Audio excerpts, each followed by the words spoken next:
Hey, high school parents, I'm Garrett.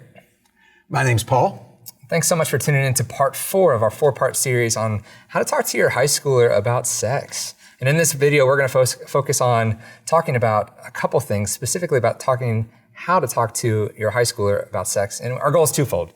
First, I would like to tell you a little bit about your high schooler in 2020. I know that I don't have kids myself that are in high school, but I've had hundreds of conversations with high schoolers, and maybe we could learn a little bit about that. Yeah, I'll bet you tell the parents some things they probably don't know and don't know they don't know. And I want to tell you what my wife and I have learned about raising 2 teenage daughters who are both now adults, and they have very healthy views of sex and great sexual integrity, and we're proud of them, but we all had our challenges as well. Yeah. When we start thinking about high schoolers in 2020, the mechanics of sex probably are not the conversation that we're having here. Yeah. If we want to start anywhere, one of the best things you can do in talking to your high schooler is to learn about their role of identity in their life and how much identity plays a significant role. In fact, I would say that identity is something that a lot of our high schoolers are striving to understand as they're navigating so much. A little bit about this generation. Most of them, if not all of them, were born with this right after 9/11 experience. Yeah. And so they've seen a world that most of us did not grow up. Actually, all of us did not grow up in before. And so they're tech natives where we are not, that's fair to say. And a lot of them have this sense of security is really kind of in shambles in their minds because they've seen their brothers or their families or parents go through the recession in 2008. They've seen a country at war for most of their life. They've seen political unrest. They've gone through these things. And now COVID, it's added a lot of different challenges. And when we talk about identity, this is something important. There's a doctor who is an author and studies specifically about sex and how social media and sex have played implications in the roles of Gen Z. And Dr. Donna Freitas, she says, she found that 8 of 10 Gen Z students state that my name is a brand. It's really weird to think about that. That doesn't even make sense to me in my generation. Yeah, but my name is a brand in that I need to cultivate it carefully. When you think about Gen Z as a brand, you think, okay, marketing and things of that nature, that makes sense. But to put on a person, it doesn't translate. Well, it depersonalizes them. Yeah, but their brand is who they are. And so this has gotten very delicate when it comes to the way that a teenager, a high schooler specifically, relates to technology, relates to their parents, relates to society and culture. Because if I portray as a high schooler something different than the brand that I want to portray, so if I mess up, and I have conversations with students all the time who come to me in tears because they messed up, whether it's sexually, or they messed up in a relationship and they've broken friendships, or they've chosen to partake in things that they know that they do not want to. And it's been more than just I failed. It really hits the essence of who they are. Because more than anything, identity is a big question mark to this generation. And they're so seeking to figure out who they are in a way that a lot of us were told what we were when we were growing up, or maybe told to figure out what we were going to pretty early in life. I've seen this impacted in technology specifically, where when you mess up, when you were younger, you could go home and not have to worry about what your friends at school were going to say until the next day. Now, if their brand is messed up, if they are messed up in a way that's different than what they want to portray, they can't escape it. It's literally in the palm of their hands. And at a time where civilization has never been more technologically connected, we have a generation who has never felt more isolated. So even though they see themselves as a brand and they want to make sure they're cultivating that carefully, they've never felt more alone than ever before. And so I've seen this, you've seen this, we've seen this in studies where depression and anxiety and suicide is going way up. Straight up. Saw a study recently in COVID times that there was a period of 30 days where 1 in 4 of the people that were ages 19 to 24, they were experiencing serious thoughts of suicide. It's crazy. And so the heart of this, and why does this matter, is because students come, and when you have a conversation with them about sex, realize that this generation is also wrapped up in what sexuality means, because it's part of their identity. Not only sexual practices, but sexual orientation. And that's not necessarily for this talk, but it's another opportunity to talk. And so they feel that if there are pressures being put on them, or if you see them differently than their brand, then their identity's in question. Wow. It really puts into a lot. It's difficult. And here's the deal. I'm not trying to be some young punk kid who doesn't have high schoolers. Right. I know this is hard. And whenever we're talking about identity with a high schooler, you may be saying, Garrett, I know my child. I've walked with them. I've laughed with them. I've cried with them. I know them. We recognize that. I recognize that. But I think one of the best things that we can do is that as you try to have these conversations with your child, recognize that you may know them really well, but they're still trying to figure out who they are. The way we see them is Ephesians 2:10 says they're God's masterpiece. Right. That we want them to know how loved that they are, how God knows them. And we want them to hear this over and over again, not only from the church, but in their homes, from you. And when they hear this over and over and internalize it, this is going to impact every aspect of their life, including their relationship with sex. Yeah, I want to go back, if I can, to one thing you mentioned. You mentioned about the study that showed during COVID the elevation of suicidal thoughts and cutting and anxiety and depression, et cetera. I read about a year ago, maybe 2 years ago now, a study not done by a Christian, but by a professor of psychology, sociology, PhD.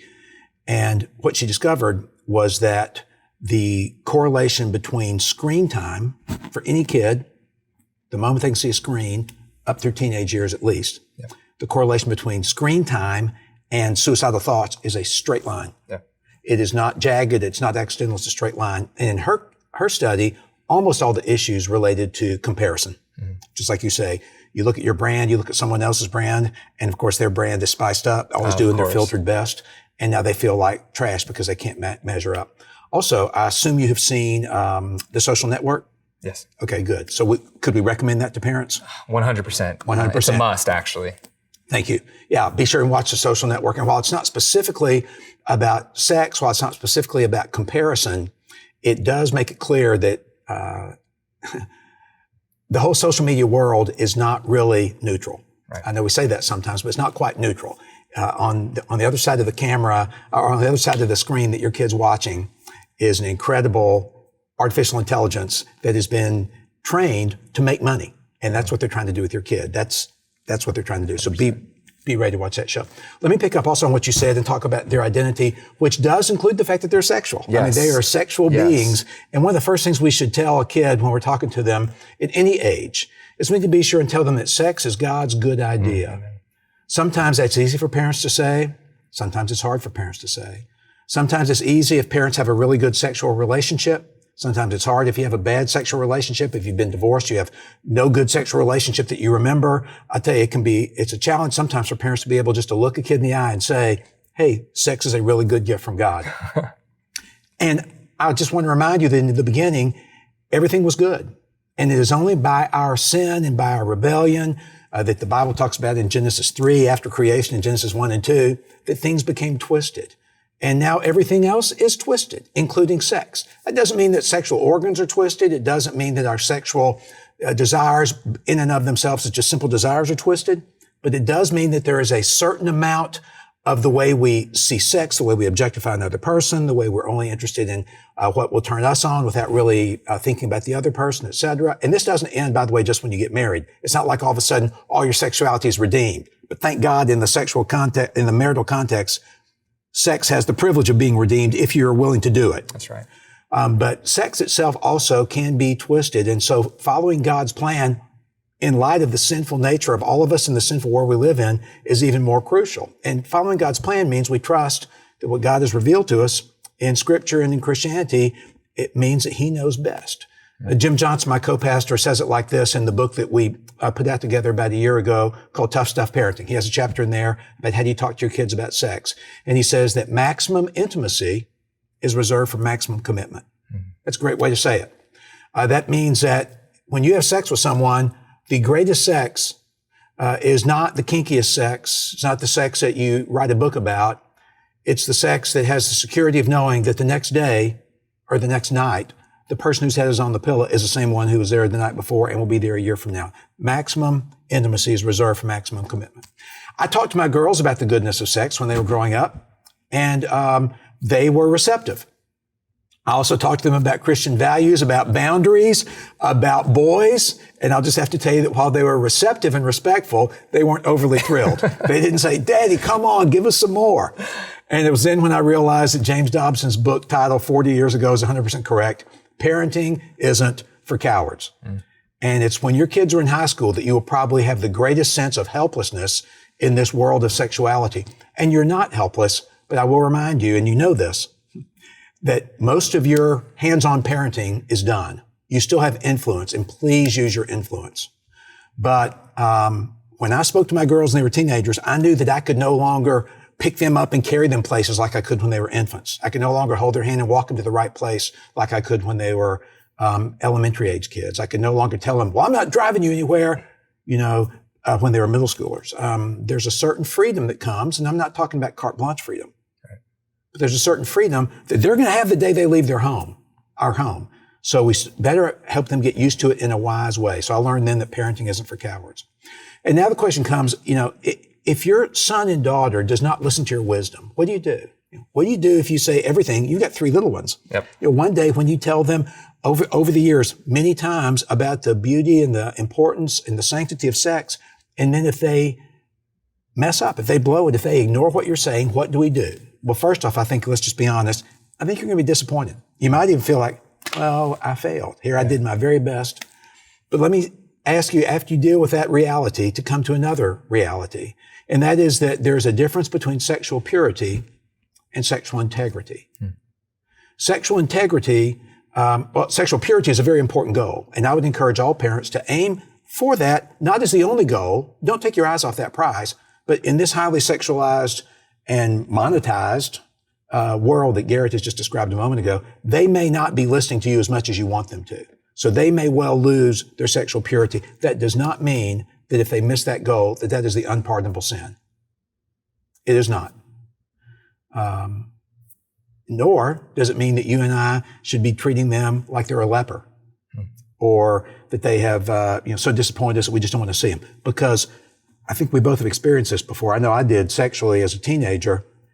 A bad decision compounded by guilt, which is healthy in its own way, compounded by parent shame, is not healthy, and it can bury you. I'll close with this. Sarah Groves is one of my favorite Christian singers. She has a song out called You Cannot Lose My Love. Came along at the very time that my girls were 18 to 20 to 22. And here are some of the words. You will lose your baby teeth. At times you'll lose your faith in me. You will lose a lot of things, but you cannot lose my love. You may lose your appetite, your guiding sense of wrong and right. You may lose your will to fight, but you cannot lose my love. Last one. You will lose your confidence. In times of trial, your common sense. You may lose your innocence, but you cannot lose my love. And parents, I hope that as you guide your children to the ideal, that if through stumbling they hit the reel, that you will still be there for them. And while not accepting their decision, you will fully love them. Wow. I wish I would have had a lot more clarity like that when I was a high schooler, because I'll share a little bit more of my story in a little bit. Please. But for me, the goal was sexual purity. That's what it was. That's the culture I grew up in. It was, I have to make sure that I don't have sexual intercourse, and I save that only until I'm married. It affected every aspect of my relationships in that season of my life. It affected the hormones and different difficulties that I was dealing with as a high schooler. It affected my friendships. It affected what I experienced when I went to church. It affected what I experienced when I was by myself and deep in thought. And what's resonating with me, I've had a lot of conversations with students, and part of, as I was preparing this, I polled some high schoolers, because even though I think I know high schoolers pretty well, I can't speak for them, and I want to make sure I'm hearing them and understanding them well. And I asked them 3 questions. The first question I said, who is the most influential person in your life? And I'll answer that in a little bit. It may surprise who it is that they said. Secondly, I asked them a question. What is it that if you could ask or tell your parents one thing about sex, what would you want them to know? Wow. Again, pretty interesting question. And then the third question that I asked them had everything to do with what is it that you would tell your parents, and how is it that you would tell them, coach them to have a hard conversation with you? Those are great questions, and I wish that you had been my youth minister and my girls' youth minister. All right, man, take us on. So one thing, in the same way that my goal was sexual purity, this generation's primary goal is not sexual purity. They're not getting that message anywhere else. They're not. Yeah. But what their biggest goal really is acceptance. They, in the same way we all have an intrinsic desire to be known, this generation is driven by being known, being understood, being valued, and to experience it. And the way that they experience those things is going to be the way that they view themselves. It's going to be the way that they feel loved and acceptance from others. It truly impacts every aspect of who they are. And so when we go into conversations, when you go into a conversation with your high schooler, recognizing their deep desire to be accepted and heard is going to be incredibly important in the substance and the delivery of how you have these conversations. When I polled these students, I asked them about sexual purity, and some of these students are in relationships. Some of these students are very active in church. Some of these students are not. Some of these students have different values. A number of them actually said that their desire is to stay pure until marriage, which is surprising. When I think about the way culture is inundating sex, I mean, I couldn't believe when I hear Jim talk about 14,000 sexual images over the course of a year. I think the number probably could go up too, especially in high schoolers if we're talking about concentration.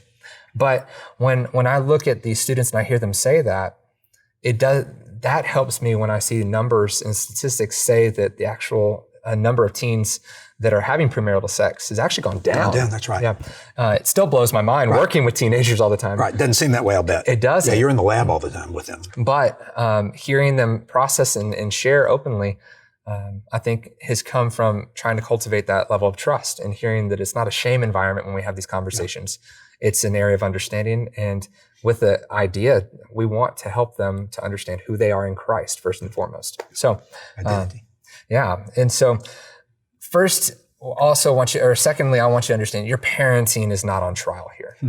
I'm not coming youth pastor saying it's parents that are having the issues with the students.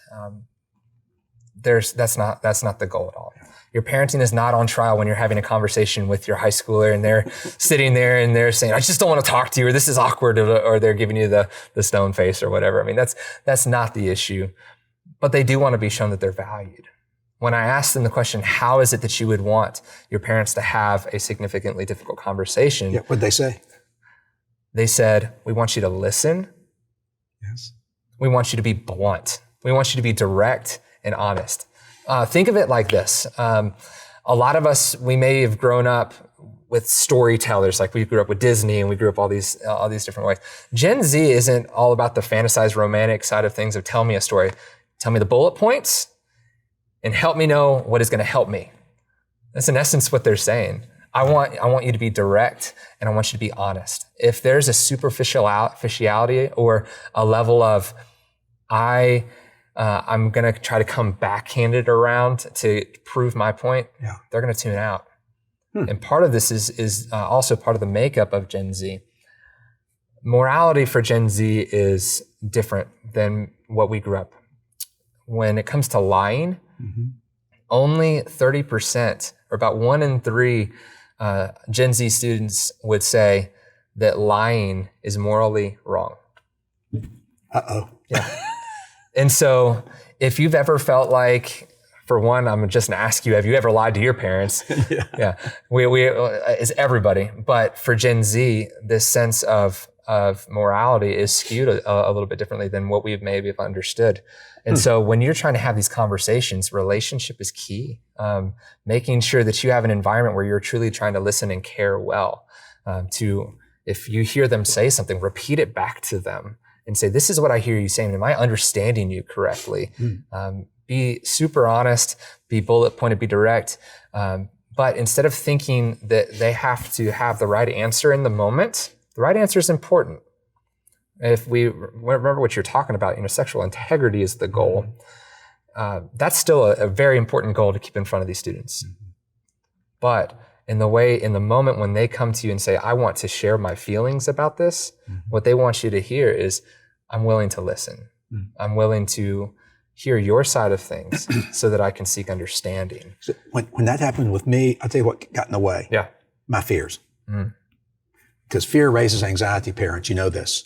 So to be able to listen to my daughters would have meant that I was not afraid and I could trust that God would guide us as we talked. Yeah. And I think they would tell you that fear got a hold of me many more times than it didn't. Keep going. But that's important for parents to acknowledge, is that we have some fears about what might happen with our kids, especially sexually. There's so many ramifications. And that's why you see the tactics of abstinence are not necessarily the tactics that are used in schools. Right. It's more about contraception and having those blunt conversations. I hear a lot more students that are telling me my parents were talking to me about birth control and what is legitimate. And there may be a healthy level of that, but I think that if we're literally just looking at about the goal of purity, we're missing the point a little bit. And so, keep going. I got you off topic. No, you're good. The whole point of this is creating of a safe space, a safe environment to cultivate the relationship long term. I wish I would have thought of that from the high schooler standpoint when I was in high school, because I was terrified to have these conversations with my mom, single mom situation. I was terrified to have these conversations. So if I had a conversation with my youth pastor, and that was a big if, it was really feared. It was fueled by deep-seated fear of what is he going to think? And that is starting to identify with what Gen Z says, is what are my actions going against my brand? And so I guess the practical question, Paul, because I haven't done this, is if you are hearing these things and you're resonating with these things, how do we focus on this? How do we do this? Yeah. Well, let me apply that question and your whole point there, to a specific concept in raising older teens. And I know I'm going to zero in here on about 17 to 20, all right? And the topic is rules versus relationships. We both think this is a very important topic. I was a rule keeper. I don't know why. I was a second born. It doesn't make sense. No. My older sister was perfect, and I should have been rebelling like crazy. I did rebel some, but it was never terrible. And I was raised with the right rules. My parents guided me well. I knew they always loved me. So I raised my girls with the same kind of rules. I mean, I could be funny and cool and all that when they were 13, 14, 15, I thought. But by 17, 18, 19, 20, they didn't think I was that funny and that cool. I also built strong relationships with them. I think both girls at all times would have said, I'm a daddy's girl. I think they always would have said that. But when both of those girls hit 18 to 20, they let me know that my rules, sexual rules especially, dating rules, were old-fashioned. And I explained to them why I was 100% right. I also explained to them the consequences of them not thinking I was 100% right. And on one of the girls, I said, well, if you really think that I'm that far off, I said, I'm happy for you to pay for your college. How's that sound? Ooh. Well, several months later, after we didn't have any good conversations for about 6 months, wow, that was very hard because we were very tight, she asked if we could all go see a counselor. And I thought, well, thank God you're about ready to go see a counselor. She goes, no, I mean all of us. And that was one of the first times I realized how much more mature she was than I am. But nonetheless, we went to a counselor. She saw the person first. Denise and I saw second. Then we came together as a group. And parents, I want to remind you, it was my daughter that said that. It wasn't me. It wasn't Denise. We were both so hurt, disappointed, ticked off, trying to figure out how to control her and get her in a direction where we knew it would be a better life. We had no doubt we were right. And today I'm still sure I'm right. And so is she. It was how we were approaching it. So I sat down with the counselor when it was my turn and Denise. I said, all right, now listen. I said, I cannot violate my conscience. I've taught her a certain way. She's disobeying it. And I'm sure I'm right. And I don't want to support her choices because it just simply makes me feel like I have given in to my own conscience. And he was very wise. He said, well, I never encourage people to violate their consciences. That's generally a recipe for disaster. Yeah. So he said, so you can follow your conscience because I will tell you what will happen. if you follow your conscience, cut her off from money, whatever you're going to do. He said, oh, by the way, he said, that feels not like appropriate anger. He said, that feels like revenge. I said, not me. He goes, that's revenge, buddy. You're trying to pay her back. Wow. I went, well, I'm paying you $100 an hour, so shut up. It's my turn to talk. So I said, he said, you can follow your conscience and honor it, but for a season, you're going to lose your relationship with her. Well, it killed me because both of my girls are I'm very tight with them. And I said, why? He said, because any daughter would look at their dad that says, I'm cutting you off, and say, well, I'll cut you off back. I said, okay. Do I have another option? He goes, yes. He said, you can suspend your conscience for a season.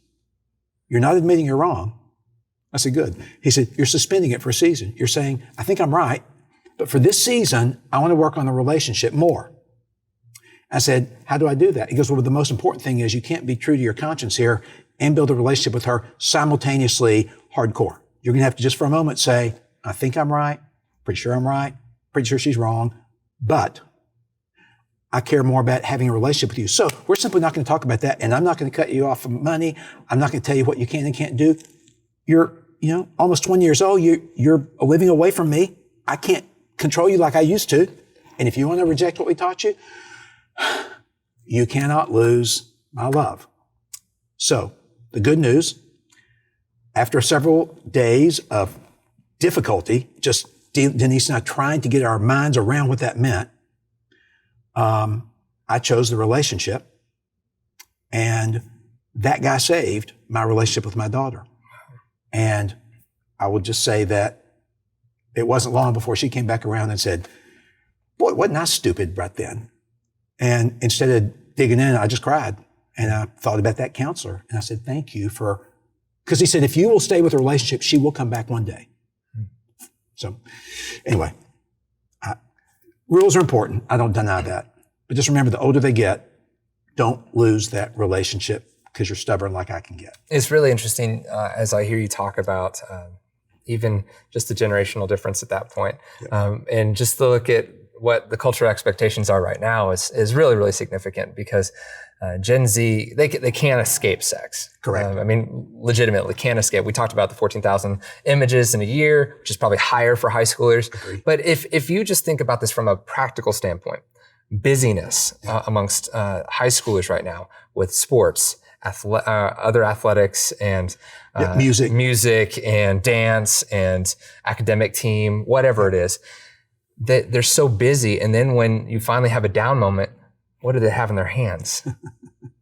Their downtime is their screen time, where there's a Barna report that came out, said that Gen Z spends up to, if not in excess of, over 4 to at times 12 hours a day on screens, whether it's computers, tablets, phones, and you're sitting here saying, surrounding them at all times. At all times. And so when you think about Netflix and the shows that you can watch on Netflix, when you think about social media accounts that are constantly spamming you or the ones that you're intentionally looking for, you think about, this is a really interesting dynamic amongst teenagers that's sending nudes, nude selfies. Yeah. So the expectation of that, you probably have heard about this, but the psychological side of this is really important for the implications of this as well, because you have the level of, well, I wish I was getting them, or I wish I was giving them, and the level of value that is surrounding those that are not part of the in crowd, if you will. Right. And so there's pressure, sexual pressure in that regards, when it comes to relationships and thinking about dating and thinking about what those, and so having healthy conversations about what dating looks like for the individual, not for the across the board, but for the individual, for your son, for your daughter, is dynamic, is so important. I heard something just recently. There's a website called Pornhub. I'd never heard of it. Sounds very simple. Yeah. I would not necessarily advise you to go look at it. Yeah, don't go there. But this was very active in a local high school locker room. They were just openly talking about it, and it's easily accessible and something that is just hearing about this for the first time days ago. Now, in this other Barna report, it was really interesting to note that a quarter of Gen Z strongly agrees that what is morally right and wrong changes over time. based upon society, and to a strong sense depends on what an individual believes. Yeah, floating morality. Yes, floating morality. And so when you think about that, for me, when I was growing up, I was very black and white. I was a rule follower just like you. And so I grew up in this true love waits movement. Yes. And it was pervasive amongst culture where it was almost a stigma. If you were having sex, you were seen as something different. You were labeled. And so you're a failed Christian. You did not want to do that. And if there was semblance of that, you're asking this question of how far is too far, and just that, okay, how far can I go because I still have all these hormones? Right. But the amount of shame and guilt that was tied into that culturally affected me, where that shame and guilt isn't necessarily as culturally affected from a sexual side of things, but from an identity. I keep on coming back to identity, but it's because it's so pervasive. Gen Z is slightly more inclined, though, than millennials to agree that sex before marriage is morally wrong. But only slightly. Only slightly. Yep. It's 19% compared to 21%. It's kind of interesting. But if we think through what the morality of Gen Z looks like, coming from a sense of compassion, having these conversations, and seeking understanding. I told you I teased to you guys who the most influential person was, and I want to answer that. When I asked these students, they said, it was an overwhelming majority, said my mom, my dad. That makes me feel good. If you would have asked me who I thought, literally before, I would have said their friends, their peers, social media influencers, YouTubers. Like, I said my mom, my dad. Parents, hear that. That is a great piece of news. That is a great common ground that you can hold on to for security when you sit down to talk with your kids. And so as you're having these conversations, realize your views may be different, but your voice is incredibly important.